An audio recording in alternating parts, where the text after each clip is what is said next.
I should have known better than to rent out the old Blackwood house. Sarah, my wife, had been pushing me to either sell it or find some way to make it profitable after we inherited it from my uncle last year. The place had been sitting empty, gathering dust and eating up our savings and property taxes. When Sarah suggested turning it into an Airbnb, it seemed like the perfect solution. The house sat 20 minutes outside town, surrounded by dense woods that seemed to swallow sound.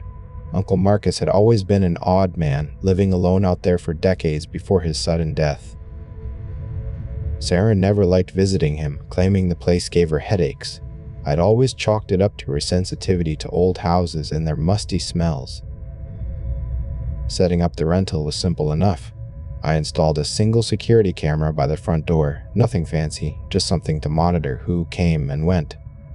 The listing went live on a Tuesday, and within a week, we had our first booking. The initial guests were a young couple from the city looking for a quiet weekend retreat. They left the place spotless and posted a glowing review. The second booking was a traveling businessman who stayed 3 nights and barely left a trace he'd been there. Sarah was thrilled with the extra income, and I felt foolish for my earlier reluctance about renting Uncle Marcus's place. Then came the third booking, a group of college friends planning a long weekend getaway. 4 people, 3 nights. They seemed normal enough in their messages, polite, asked appropriate questions about the property, paid promptly. I had no reason to be concerned. According to the booking app, they checked out Sunday morning at 11. The automated system confirmed they'd left the key in the lockbox as instructed. Everything appeared normal until I checked the security camera feed that evening.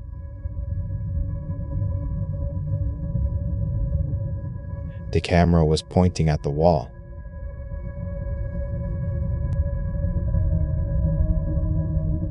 I stared at my laptop screen, a cold knot forming in my stomach. The last proper footage showed the guests entering Friday afternoon, laughing and carrying weekend bags.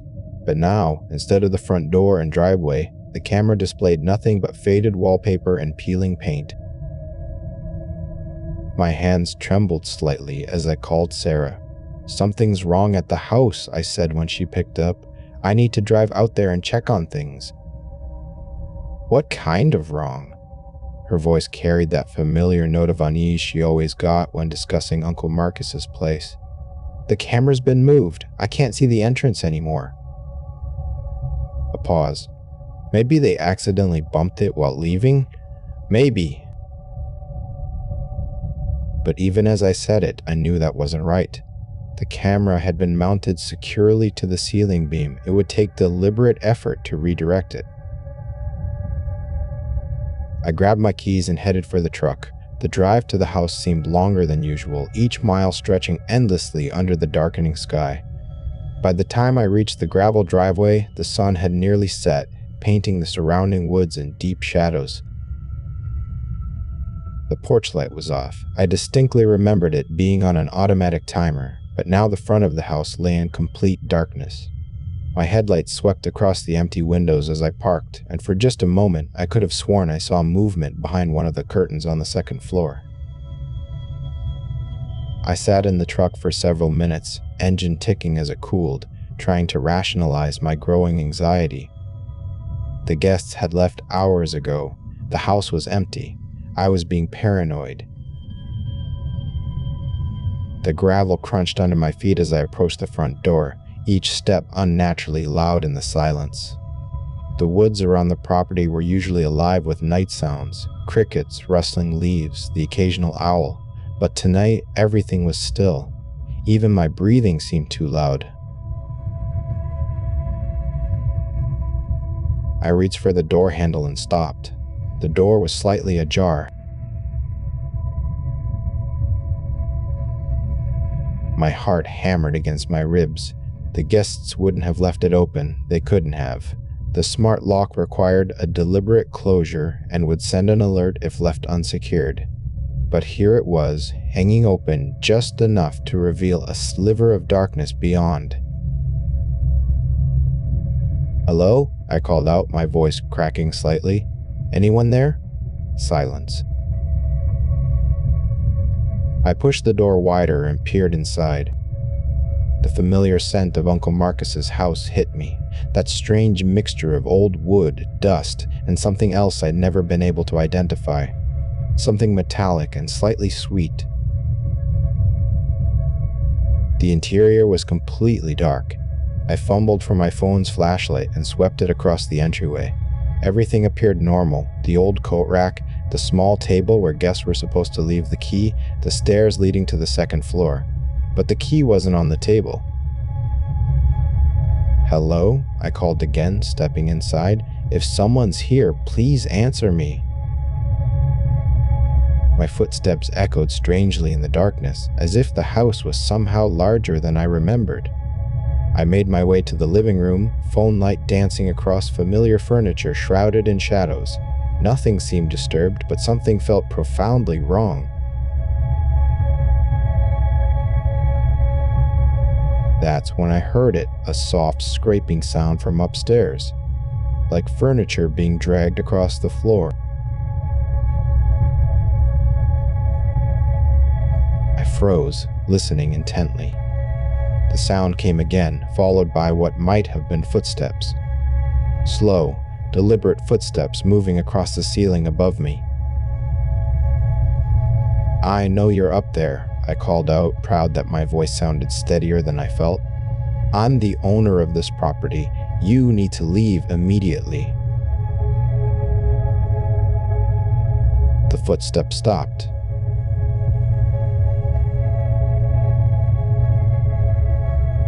In the silence that followed, I became aware of my own rapid breathing, the thunderous beating of my heart.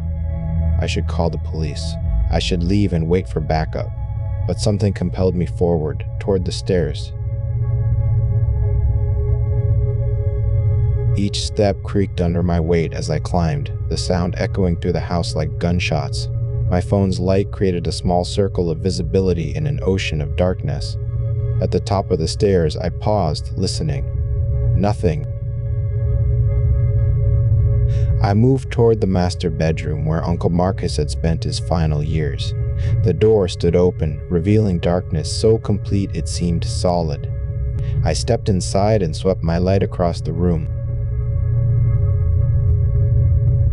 The bed was unmade, not just rumpled from use, but violently disturbed, sheets and pillows scattered across the floor. Dark stains marked the mattress, stains I was certain hadn't been there before.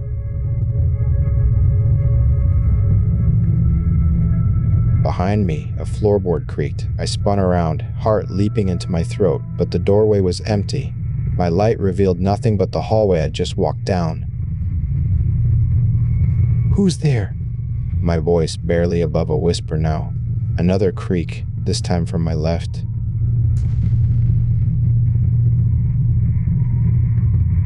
I turned toward the sound and nearly dropped my phone. In the corner of the room, barely visible in the edge of my light, stood a figure. Tall, impossibly thin, wearing what might have been Uncle Marcus's old clothes. But wrong. Everything about it was wrong. The proportions were off, the limbs too long, the head tilted at an unnatural angle.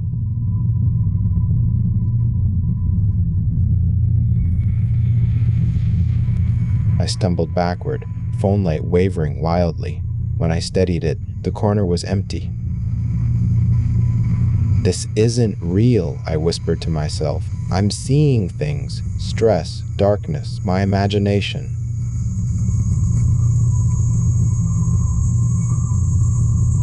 But then I heard my name.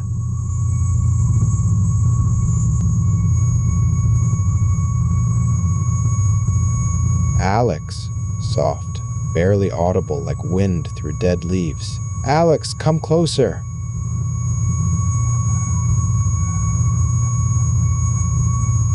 The voice came from everywhere and nowhere, seeming to emanate from the walls themselves.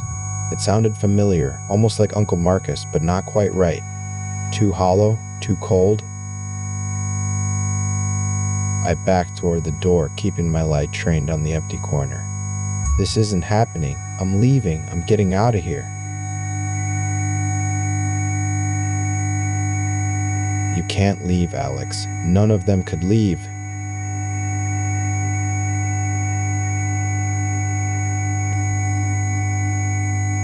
temperature in the room plummeted.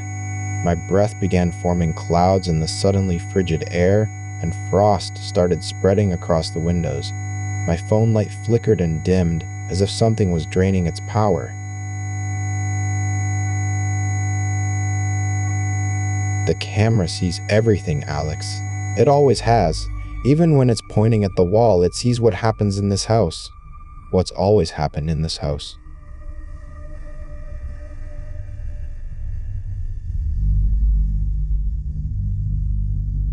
I reached the doorway and fumbled for the light switch, desperately needing real illumination. But when I flipped it, nothing happened. The house had no power, or perhaps it simply chose not to respond. Behind me, I heard the scraping sound again, closer now. Something was moving across the floor toward me. I ran for the stairs, taking them two at a time, my phone light creating wild shadows that seemed to reach for me with grasping fingers. I burst through the front door and stumbled into the night, gasping the cool air like a drowning man. My hands shook so violently I could barely get my keys out to unlock the truck. As I fumbled with the door handle, I glanced back at the house. Every window was now lit from within with a pale, sickly light. And in each window, I could see figures standing, watching me.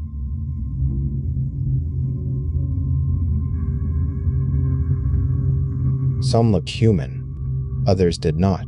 In the upstairs window, Uncle Marcus's bedroom, the tall, wrong figure stood motionless, its head still tilted at that unnatural angle.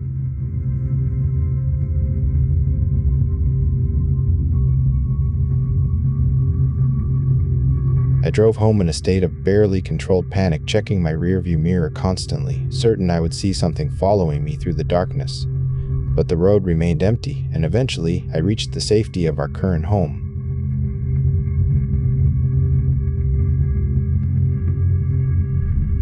Sarah was waiting up for me, her face creased with worry.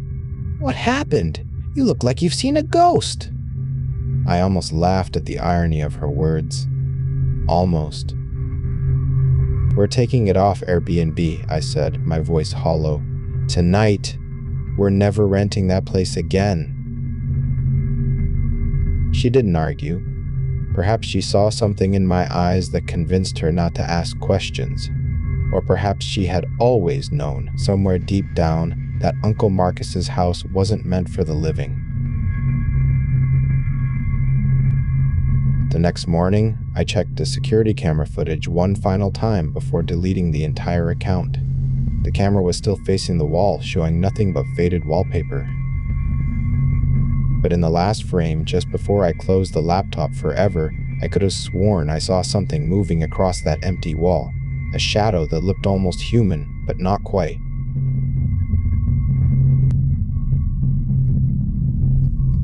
I never went back to the house. 6 months later, it burned down under mysterious circumstances. The fire department said they'd never seen anything like it. The flames burned cold and blue, and the smoke smelled of old roses and something metallic. Sometimes, late at night, I still get notifications on my phone. Booking requests for a property that no longer exists. The messages always say the same thing. Looking forward to staying in your beautiful home. We've been waiting so long to visit.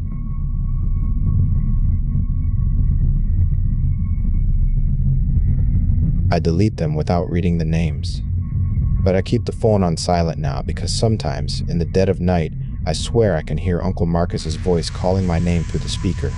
Soft and hollow, like wind through dead leaves, asking me when I'm coming back to visit.